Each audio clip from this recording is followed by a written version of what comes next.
¿Qué tal, familia? Muy buenas noches. Siempre es una alegría poder mirarlos a través también de la pantalla.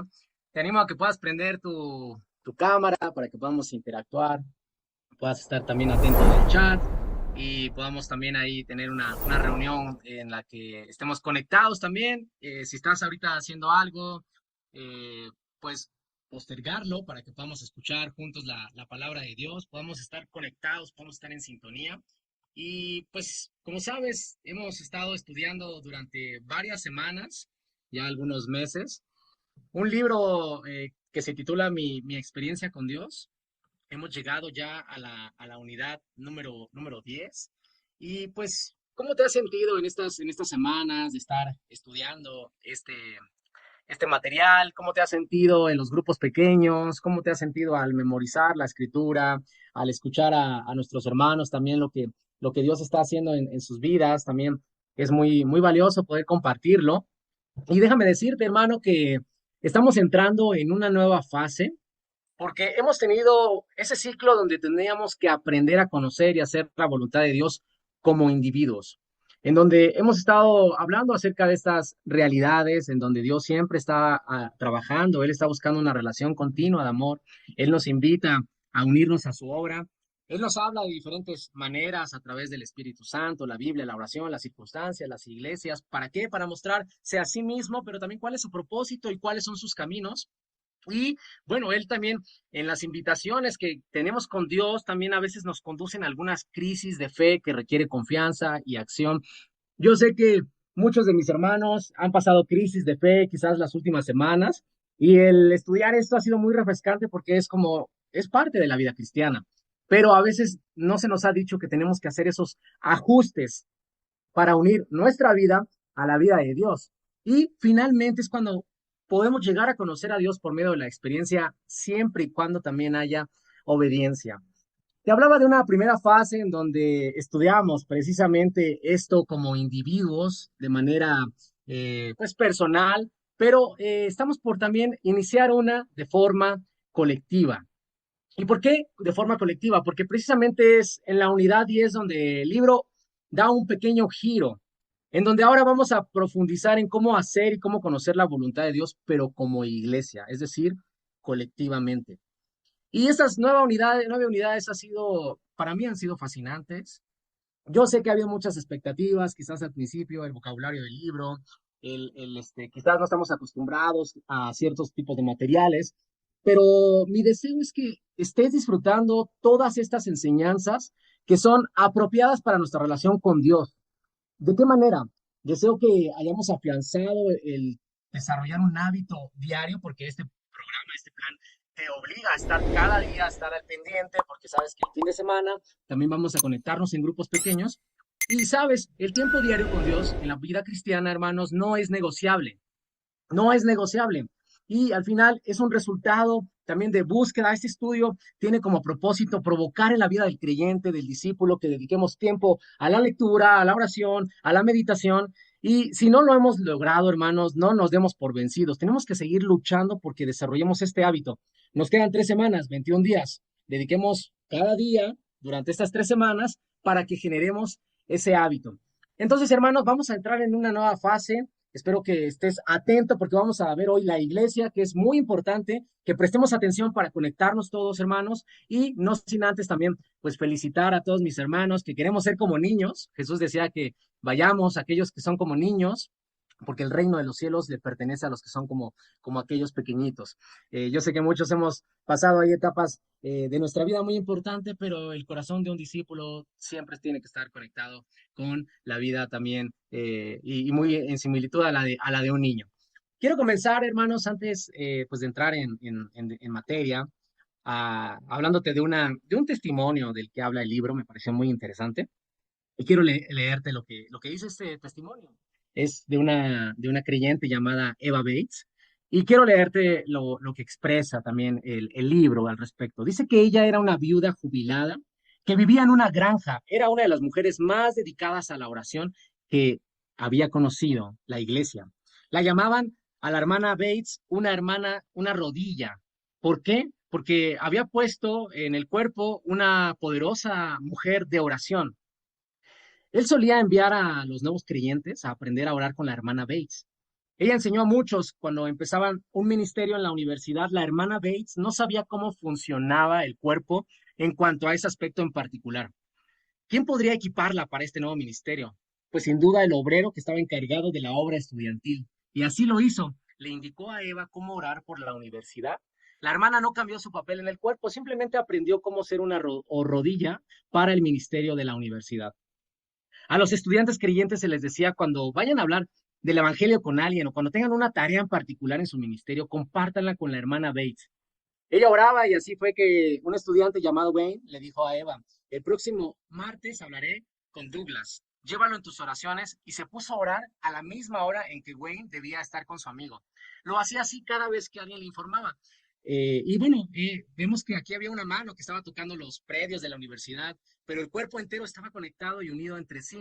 Cada parte funcionaba donde Dios la había colocado.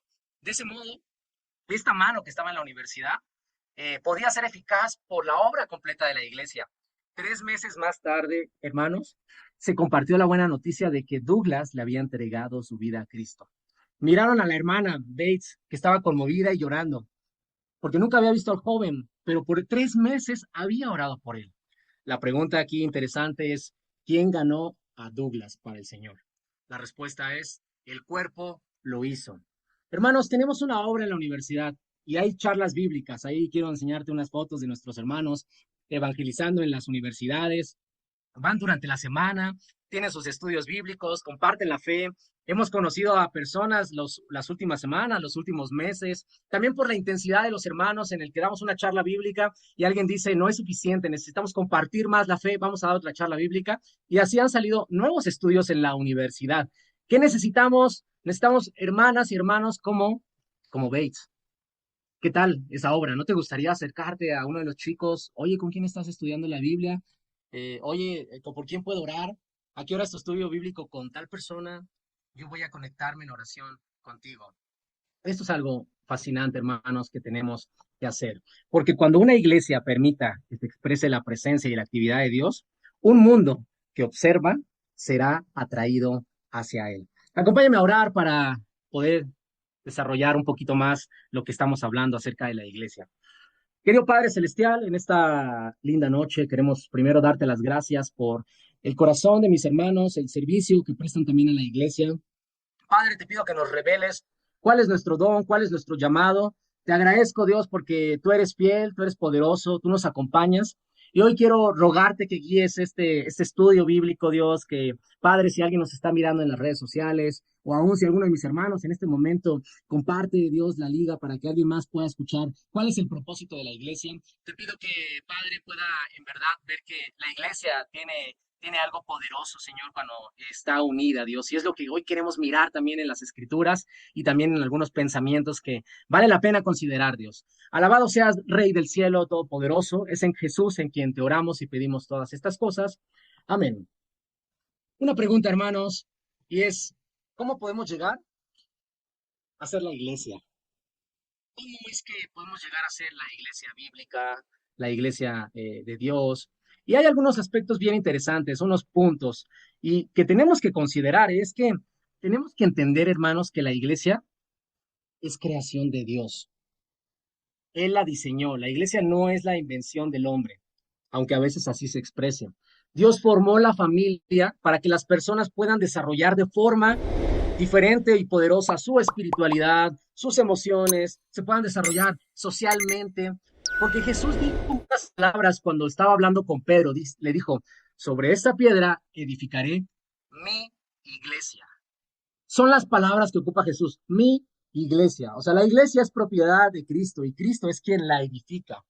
En Efesios 4:11, el apóstol Pablo dice que él mismo constituyó a algunos apóstoles, a algunos profetas, a otros evangelistas, a otros pastores y maestros a fin de capacitar al pueblo de Dios.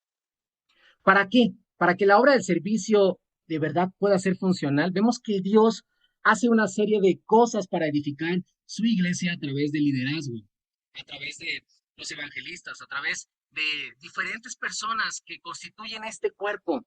Entonces, algo que vemos es que en el liderazgo, una de las funciones es que tiende a colocar a las personas, a los miembros, en el lugar que les corresponde, en cuál es la función que Dios les dio. Y eso evidentemente también es algo espiritual. Entonces hay que entender que la iglesia es creación de Cristo, pero no solamente eso, sino que es un cuerpo con vida, no es un cuerpo inerte, porque está compuesto de diferentes miembros. Está compuesto por un Héctor, por una Amada, por una Clara, por un Raúl. Está compuesto por diferentes personas, Sofía, José, Judith. O sea, es algo vivo.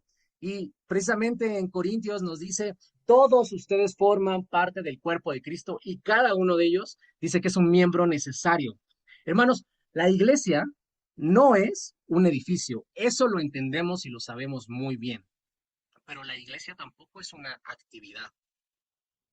Y ojo aquí, porque a veces hay personas que los domingos por la mañana dicen voy a mi reunión. La iglesia no es ni un lugar ni una actividad. La iglesia son las personas que han creído en Cristo y esas personas son la iglesia cuando se reúnen, cuando estamos en las casas, cuando estamos en los grupos de conexión, en los grupos pequeños, cuando nos reunimos en las plazas, en los parques, cuando estamos en diferentes lugares, somos la iglesia. Y eso es muy importante entender que la iglesia tiene vida. Punto número 3 que también dice es que la iglesia, el Cristo es la cabeza. Entonces, evidentemente, tenemos un cuerpo que somos nosotros. Y Pablo nos dice que cuando vivamos la verdad con amor, creceremos hasta ser como aquel que es la cabeza, es decir, Cristo. Hermanos, todos nosotros somos miembros del cuerpo y todos nosotros nos relacionamos con la cabeza. Por eso la importancia de tener una relación con Jesús, de caminar con Él, de aprender de Él, de seguir, de ser sus fieles seguidores que nos mantenemos firmes. Y todo lo que concierne a la iglesia, hermanos, tiene que ser también colocado bajo el liderazgo de Cristo, no bajo otras cosas, no bajo la cabeza del ministro, del pastor, del anciano, del diácono, no, sino a través de Cristo. Es donde se somete todo. Y tenemos que recordarlo constantemente, hermanos, porque tenemos que someternos constantemente a la cabeza. Pero también, hermanos, somos importantes. Puedes mirar a tu izquierda, a tu derecha, podemos mirarnos ahí a través de la pantalla. Y yo sé que varios de los que prenden sus cámaras, podemos ahí visualizar que estamos también pendientes de lo que estamos hablando de la palabra de Dios. En Efesios, hermanos, dice que también por su acción todo el cuerpo crece, se edifica en amor sostenido y es ajustado por los ligamentos según la actividad propia de cada miembro. Entonces, en la iglesia, hermanos, somos miembros interdependientes los unos de los otros, pero cada miembro, ¿qué crees? Necesita del otro miembro. Entonces, cuando podemos llegar a comprender esto, hermano, es bien valioso. Y no solamente eso, es que estamos en una misión con Cristo. Debemos estar realizando el propósito redentor de Dios. Y todos conocemos Mateo 28, 18, 20. Quizás la cantidad de veces que la has escuchado, la escritura, que la has leído, que probablemente la has compartido, ya no recuerdas el número. Pero Jesús dice, por lo tanto, se me ha dado toda autoridad, tanto en el cielo como en la tierra. Por lo tanto, vayan a la gente de todas las naciones y háganlas mis discípulos, bautícenlas en el nombre del Padre, del Hijo y del Espíritu Santo, y enséñenles a hacer todas las cosas que les he mandado.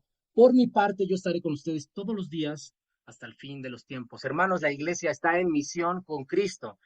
La iglesia somos sus colaboradores. Entonces, esto es, a ciencia cierta, lo que es parte de la iglesia. Iremos desarrollando algunos puntos bien importantes. Me pareció muy interesante lo que hacían en una iglesia, porque cada vez que alguien llegaba a la fe, en una de las iglesias de Asia, decían, ahora Jesús tiene un nuevo par de ojos para ver. Ahora Jesús tiene un nuevo par de oídos, unos nuevos oídos para escuchar. Tiene nuevas manos para ayudar. Imagínate a alguien convirtiéndose y presentándolo al frente. Ahora Jesús tiene un nuevo corazón para amar a otros. Un par de pies para llevar las buenas noticias. ¿Cómo nos vemos, hermanos, cuando vemos personas llegar al Evangelio? Nos vemos como esos miembros, esas manos, pies, o qué es lo que vemos cuando alguien llega a la fe. Porque algo interesante que tenemos que tener enfoque es mucho en el ser mano, en el ser pie, en el ser ojo, en el ser corazón, en el ser manos, porque a veces estamos tan involucrados en el hacer. El ser es más importante que el hacer, porque a veces nos distraen todo este tipo de cosas, hermanos. ¿En qué sentido? La iglesia a menudo está más interesada en lo que Dios quiere que hagan que en lo que Dios quiere que sean. Dios no está interesado en una iglesia que incluso viola sus mandatos con tal de realizar una tarea. La manipulación, ¿no? Estoy dispuesto a llevar el evangelio a través de la manipulación, estoy llevando el evangelio. Está creciendo la gente, están cambiando vidas, están cambiando familias, pero estamos violando los mandatos de Dios. En muchas ocasiones, a veces priorizamos el hacer antes que el hacer. Y es por eso que muchas veces la actividad nos traiciona. Y descuidamos al Dios de la obra por atender la obra de Dios. Porque priorizamos el hacer y priorizamos tanto que descuidamos a Dios. Curiosamente, por a veces atender la obra, muchas veces nos distanciamos, nos peleamos, nos enfrentamos los unos a los otros, nos dividimos, nos vamos deteriorando. La obra de Dios, de alguna manera, no está siendo tan fuerte y tan visible en nuestra vida porque estamos tan enfocados en el hacer. Entonces, hermanos, para eso vemos tres puntos cruciales, de los cuales también habla el Nuevo Testamento. La primera es que Dios quiere que su pueblo sea santo y sea puro, como nos dice en Primera de Pedro, sean santos como Dios es santo. Dios quiere que la iglesia se caracterice por esto, por la santidad, por la pureza. Dios quiere que desarrollemos estas áreas en nuestra vida, porque a veces estamos en la actividad, estamos en el hacer, que a veces descuidamos mucho nuestra propia santidad.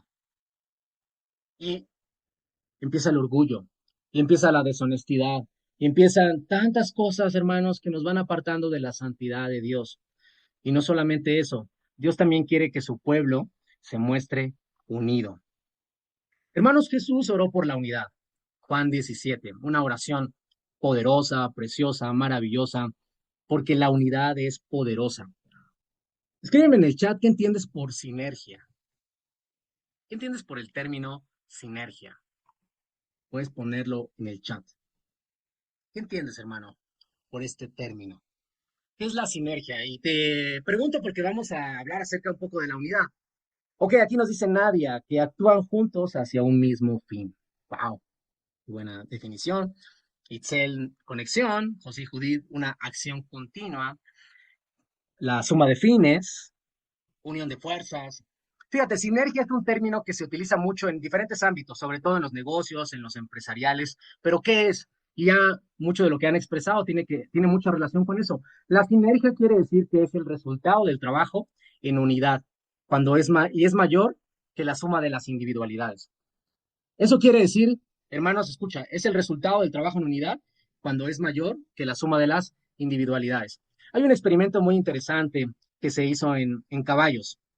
Y básicamente en caballos de tiro se descubrió que si un caballo por sí solo puede cargar 1000 kilogramos y tú unías a dos caballos que por sí solos, a lo mejor en conjunto, podrían solamente cargar ahora 2000 kilogramos, ¿qué crees que ocurría?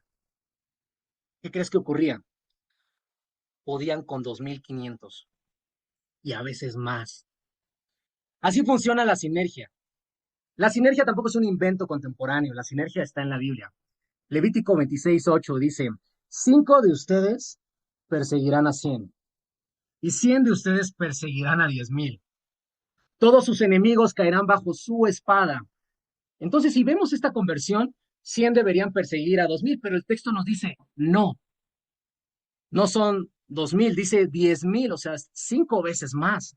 Entonces, hermanos, cuando nos unimos, cuando nos juntamos, ahí es donde hay poder, ahí es donde en verdad vemos que la suma de nuestras individualidades cambia. Por eso, hermanos, es tan importante venir, congregarnos, estar juntos, orar y no quedarnos cada quien en nuestra comodidad. En donde sí podemos contra uno, contra dos, pero unidos somos más. Porque cuando nos juntamos se produce sinergia. Y es donde hay más poder, donde hay mejores ideas, donde hay mejores oportunidades. Hermanos, la unidad provoca esto, sinergia. El cuerpo de Cristo provoca esto. La iglesia debería de provocar esto. Es un concepto bien poderoso. ¿Por qué crees que el enemigo lucha tanto contra la unidad? ¿Por qué el enemigo busca tanto romper la unidad? Porque él sabe el poder que tenemos cuando estamos unidos. Y por eso nosotros debemos ser conscientes de que, hermanos, debemos velar por la unidad. y no dejar que el enemigo la destruya. No permitamos que nuestro afán de protagonismo, nuestro orgullo lo destruya. Debemos de velar por la unidad. ¿Qué nos divide, hermanos? Seamos sinceros. El rencor, el odio, el resentimiento. Efesios 4:26 dice, además no pequen al dejar que el enojo los controle. No permitan que el sol se ponga mientras siguen enojados.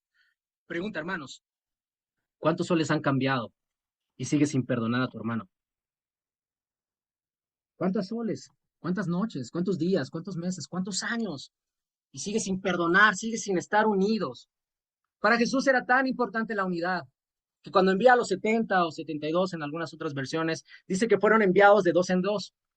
Podrían haber abarcado más lugares si hubieran ido solos, 70 lugares, ¿no? Pero Él los manda de dos en dos. Entonces, hermanos, el punto número dos al respecto es que su pueblo muestre unidad. Dios desea esto, pero no solamente Dios quiere esto, también Dios quiere que en su pueblo haya amor los unos por los otros y que prioricemos por encima de la actividad el amarnos los unos a los otros. Dios quiere que prioricemos el llevarnos bien, el perdonarnos, el tener las relaciones continuas, el que podamos practicar los unos a los otros que vienen en la Biblia, en el cómo tratarnos, en el cómo llevarnos bien, en el cómo mantener relaciones, en el de cómo debemos también de tolerarnos los unos a los otros, porque a veces son cosas que no hacemos y cuando no lo hacemos no hay amor fraternal. Entonces, hermanos, todo esto nos lleva ahora a las realidades como iglesia. Y quiero que prestes atención porque, fíjate, Dios siempre está obrando en y en torno a una iglesia. Dios busca una relación continua de amor real y personal con su iglesia. Dios invita a una iglesia a tomar parte de su obra. Cuando una iglesia ve a Dios obrando, esa es la invitación a unirse en lo que Él está haciendo. Y hermanos, Dios habla por el Espíritu Santo a través de la Biblia, la oración, las circunstancias. Y la iglesia, somos miembros del cuerpo de Cristo, es como también somos usados para hablar lo que Dios quiere hablar. Una iglesia, hermanos, ¿crees que enfrenta crisis de fe? Enfrentamos crisis de fe. Y cuando Dios nos invita, es cuando Dios nos invita a tomar parte. Es donde también se requiere fe y acción. ¿Cómo estamos el día de hoy enfrentando la crisis? Una iglesia tendrá que hacer ajustes para poder unirse a la obra de Dios, porque a veces cuando las iglesias no hacen ajustes, viene el declive, viene la desunión, viene la división, vienen tantas cosas, hermanos, que dañan familias, dañan la espiritualidad también de las personas, porque cuando una iglesia depende totalmente de Dios para realizar las tareas, de verdad, hermanos, el reino es diferente. Separadas de Dios, hermanos, una iglesia no puede hacer nada de valor para el reino. ¿Queremos obedecer? Una iglesia va a llegar a conocerlo, va a llegar a experimentar las maravillas, las bendiciones de Dios, hermanos, cuando, vuelvo a repetir, seamos obedientes. Hay una parábola que no me acuerdo si está en el día 2 o día 3, pero ahí te la vas a encontrar, la parábola de la vía férrea. Suponga que hay un ojo, ¿no? Y que va y a su cuerpo le dice, caminemos por estos rieles. La vía está libre. No sé si alguna vez has caminado entre vías y vas ahí probablemente y no hay ni un tren que se escuche. Entonces no se ve ni un tren a la vista.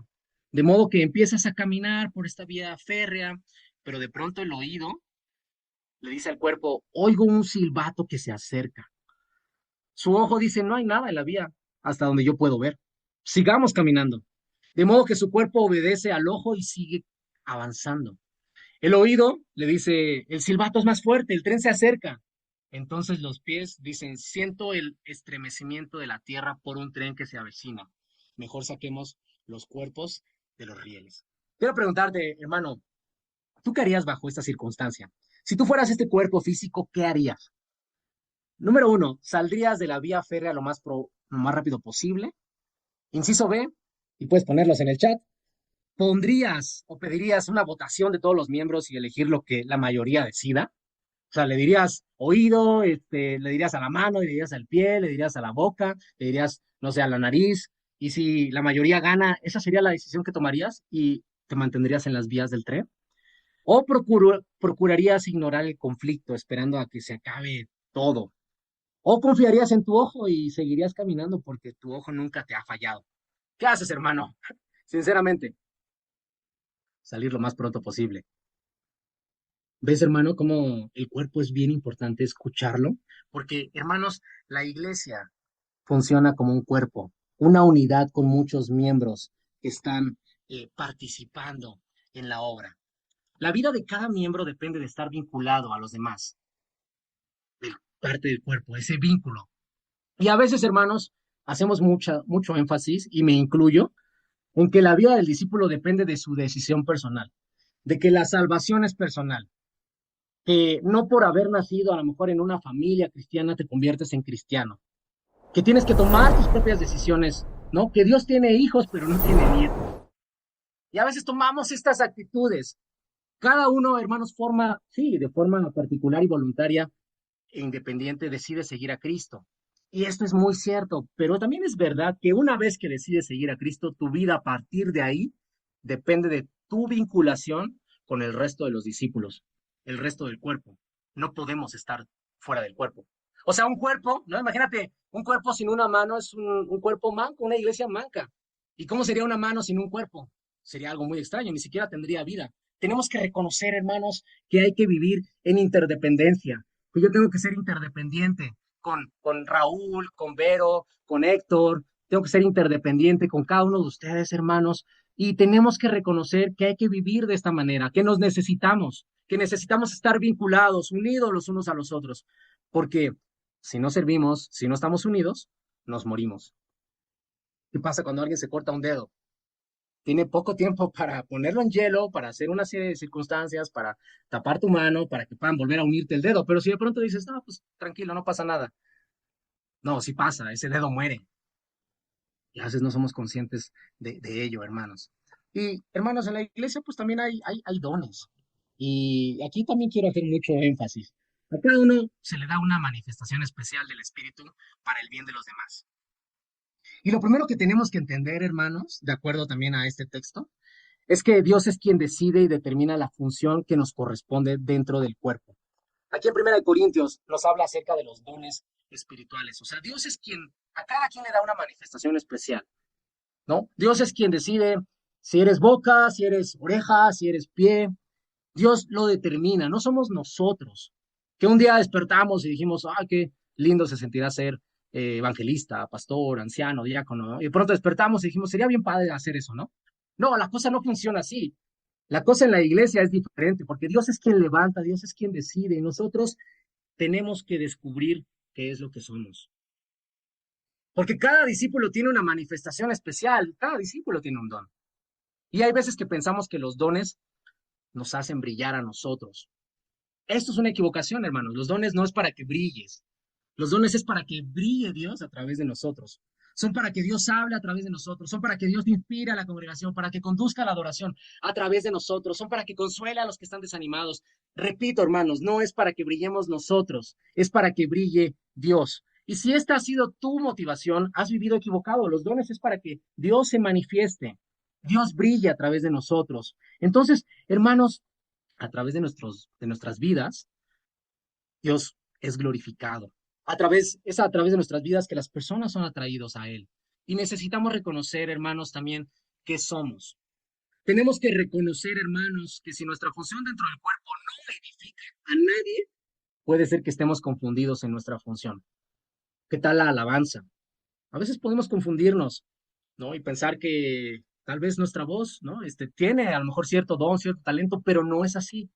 Y a lo mejor nos aferramos ahí porque nos gusta cantar.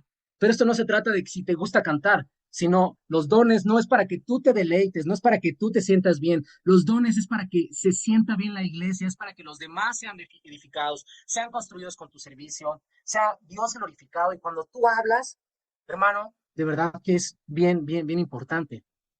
¿O qué tal? Probablemente piensas que tu don es el de enseñar, pero cuando hablas la gente queda muy confundida. Entonces, probablemente tengo que replantearme si este es mi don. Entonces, ¿ves cómo es bien importante, hermanos, que identifiquemos? Si cuando cantamos, la gente tiende a inspirar, a pensar a Dios, tiende a ser elevada, tiende a ser algo que construya la iglesia. Cuando evangelizamos es cuando la gente hacemos que se interese por el evangelio, cuando de alguna manera, hermanos, estamos ahí dispuestos a hacer su voluntad, su obra. ¿Qué decisiones vamos a tomar? Y la pregunta aquí es, ¿qué hago? para identificar mi don? Lo primero que tienes que hacer es orar y preguntarle a Dios cuál es tu don.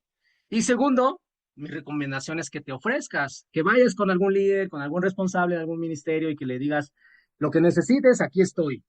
Luego observa los resultados cuando empieces también a servir, ¿no? Déjate guiar por aquellos que están observando. Y no te frustres si te rechazan o si de pronto ya no te vuelven a llamar o de pronto entraste en el coro y te dicen, hermano, pues sabes, no puedes estar en el coro. No te frustres por estas cosas porque en verdad esto a veces desafía los corazones. No te desanimes, ¿no? Al contrario, ¿no? Vuelve a intentar una y otra vez hasta que encuentres cuál es el área en la que Dios quiere usarte. Y cuando lo hagas, presta atención, porque normalmente cuando un don es expresado, la gente te vuelve a llamar. Cuando ve que eres efectivo en tu servicio, te quieren incluir. Déjate guiar, hermanos, pero es importante que lo hagamos. Y ya para ir concluyendo, hermanos, pues también vemos algo bien puntual en el Antiguo Testamento y tiene que ver con el Espíritu Santo. En el Espíritu Santo vemos que en el Antiguo Testamento venía para algunas funciones en particular, ¿no? Venía para dar un mensaje acerca de Dios, venía para capacitar, se convertían en profetas, llevaban el mensaje al pueblo de Dios, pero pasaba algo bien interesante, es que el Espíritu Santo no residía en las personas en el Antiguo Testamento. Pero cuando llega el Pentecostés, ocurre algo que lo cambia todo. El Espíritu Santo vemos que desciende sobre todos los que estaban congregados y Pedro dice aquello que era la señal del profeta Joel. Y después de esto dice, derramaré mi espíritu sobre toda carne. Hermanos, aquí sí quiero hacer mucho énfasis. Sobre toda carne, no sobre algunos privilegiados, no sobre algunos escogidos, dice sobre toda carne. Todos tendrán, hermanos, acceso a escuchar. Por eso es bien importante que entendamos, hermanos, que toda la iglesia es necesaria para conocer la voluntad de Dios. Hermanos, la iglesia no es una organización piramidal donde solamente algunos conocen la voluntad de Dios, donde solamente algunos van a entrar al cielo, como se piensan en algunas pues sectas probablemente, en donde solamente algunos van a ser salvos. La iglesia es una comunidad en donde todos tienen acceso a conocer de Dios, a conocer de su voluntad. La iglesia es más que eso, pero de alguna forma creo que a veces no prestamos atención al Espíritu Santo. Hechos 22 nos dice un poquito antes en Hechos, perdón, es Hechos 15, 28, pero un poco antes vemos que están los apóstoles y los ancianos con toda la iglesia. Y debían elegir varones, personas y enviarlos a Antioquía con Pablo y con Bernabé. Y también tenían que enviar a Judas, que tenía el nombre de Barsabás, y Silas. Y tenían que tomar una decisión bien importante. ¿Qué es lo que hicieron, hermanos? Y aquí yo sí me gustaría que lo valoremos y lo consideremos. Porque ha parecido bien al Espíritu Santo y a nosotros. ¿Qué es lo que vemos, hermanos? Y yo creo que a veces no hacemos eso. Prestar atención a lo que el Espíritu Santo nos está diciendo. A veces pensamos que se trata de lo que nosotros queremos, pero no siempre es así, hermanos. Tenemos en verdad que considerar esto. Una iglesia llega a conocer la voluntad de Dios cuando el cuerpo entero comprende lo que Cristo, la cabeza, está diciendo. La vida, hermanos, de cada miembro depende de estar vinculados unos con otros, hermanos. Tenemos que estar conectados. Y solamente así, hermanos, es que podremos expresar eso. Cuando una iglesia permita que se exprese, te lo decía al principio, la presencia y la actividad de Dios, un mundo que observa será atraído hacia él. Tengamos vida en el cuerpo. A medida de como que Dios nos enseñe como iglesia cómo vivir eficazmente en el cuerpo, veremos brotar, hermanos, océanos de amor. En el Nuevo Testamento hay muchos mandatos de cómo relacionarnos. Hay muchas formas, hermanos, en las que tenemos que de verdad vivir nuestra vida.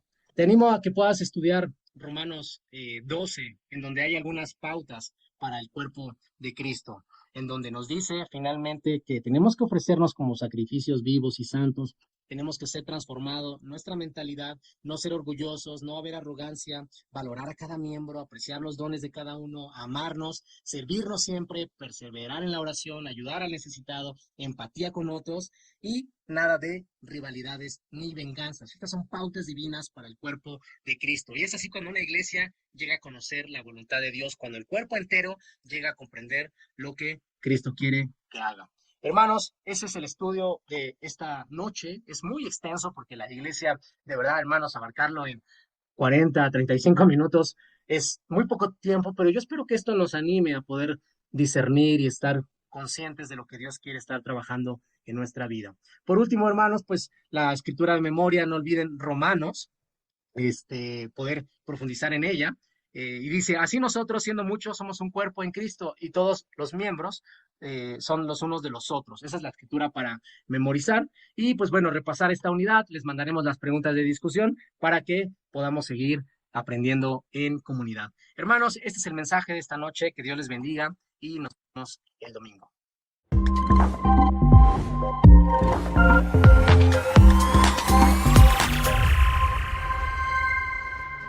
El Señor es mi refugio, en Él siempre confiaré, en sus brazos descansaré, nunca solo estaré.